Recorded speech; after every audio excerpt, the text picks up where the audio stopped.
This is Optimal Health Daily, episode 363. 6 Life-Changing Success Tips I Learned from Arnold Schwarzenegger, Part 3, by John Romaniello of RomanFitnessSystems.com. And I'm Dr. Neil Malik, your narrator of blogs covering health and fitness.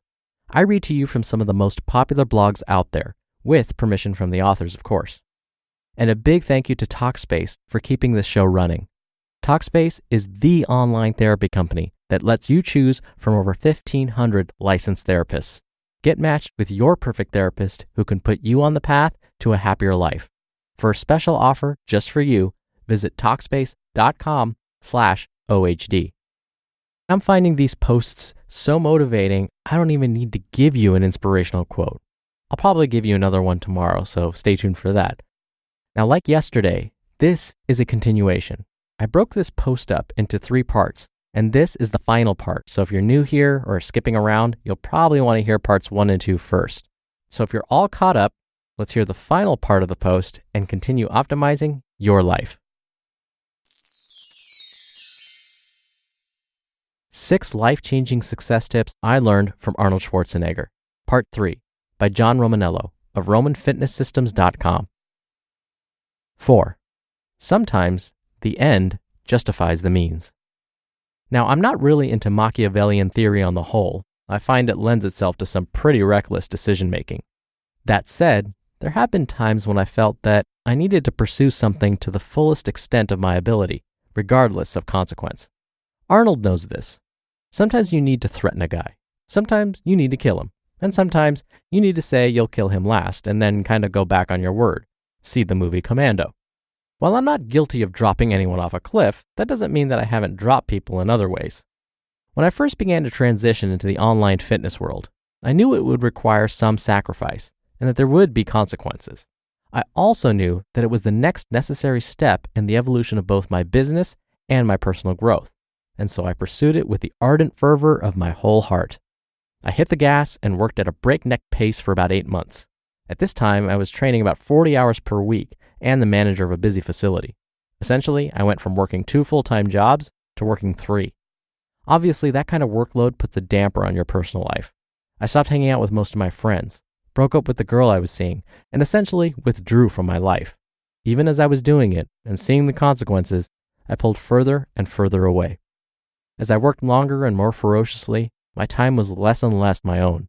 The friends I saw infrequently got, understandably, and pulled back. In the end, I achieved the success I was looking for, but at a price. My circle of close friends had dwindled from 12 to 3. I learned not 1, but 2 lessons. The first is that anything great requires great sacrifice, and sometimes you just need to be okay with the fallout on your way to success. As a general life plan, this is selfish and will do more harm than good. But for short bouts of dedicated time, this works well. The second is that you can sort your friends from your acquaintances by who is willing to let you back into the fold after you fall off the face of the earth for the better part of a year. Arnold decided that dropping Sully off the cliff was a price worth paying to advance his quest, just as I now realize that certain relationships, which I now understand were superficial, were acceptable and needed to serve as a sacrificial offering to the gods of success. 5. Necessity is the mother of invention. There's a scene in the movie Commando that cracks me up every time, and I want to share it with you. But first, let's talk about how it helped me. When I first started training clients, I was like most beginning trainers, meticulous to a fault. I had a very rigid plan, a specific program where I was going to do specific exercises in a specific order. I didn't want to deviate from the exercises or the order because that would compromise the efficacy and the integrity of the almighty plan. The problem was I was working at a busy gym, and as anyone can tell you, even the best laid plans quickly go awry in a place like that. I would leave one station to go to the next perfectly planned station, only to find that some other person had the audacity to be using the piece of equipment I needed. So instead of telling them why they were the worst person in the universe, my client and I did the only thing I could think to do. We waited. Yes, we waited until the equipment was free to use, because we obviously couldn't do something else. After all, it was a plan. It was perfect. Change it? Are you kidding me? I wrote the thing in pen, for heaven's sake. I would get so stressed out about it that I started to hate training. It was always a battle. I thought that great trainers must all work in private studios. I lost a lot of sleep over this. Give me a break. I was like 20 years old and 2 months on the job. Thankfully, as I was still in the throes of trying to figure this all out, I happened to catch Commando on TV, and I was saved. Once again, Schwarzenegger would step up to teach me a lesson in one of the most ridiculous scenes in movie history. Soldiers fall by the handful to the mighty Matrix, and he takes up their guns and continues on his way to his daughter. Believe it or not, this scene, as hilarious as it is, helped me to become a better trainer. I realized that my job was to give my clients a great workout and get them results, just as Arnold's was to save his daughter. It didn't matter what I had to do or how I had to deviate from my plan. I needed to do my job. Necessity, as they say, is the mother of invention. And so from that day, I learned to be more fluid when I trained. Barbell wasn't available? No problem. We'll use dumbbells for a set. Someone hogging the pull-up bar? It's fine. We'll come back. For now, we'll do lunges. I learned to replace exercises, having a general awareness of what equipment was free and understand programming on a deeper level that allowed me to train my clients more efficiently. If I hadn't learned all of this, I would have failed my clients and myself. Even if I had managed to be successful in a gym setting, I wouldn't be able to create the kinds of workouts that I do.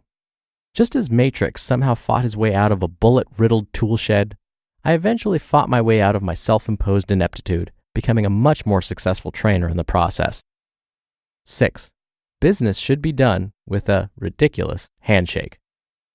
Last, but most certainly not least, Arnold gave me insight on how to choose both friends and business partners, and those are often the same people. As most successful people can tell you, you have to make friends to do business.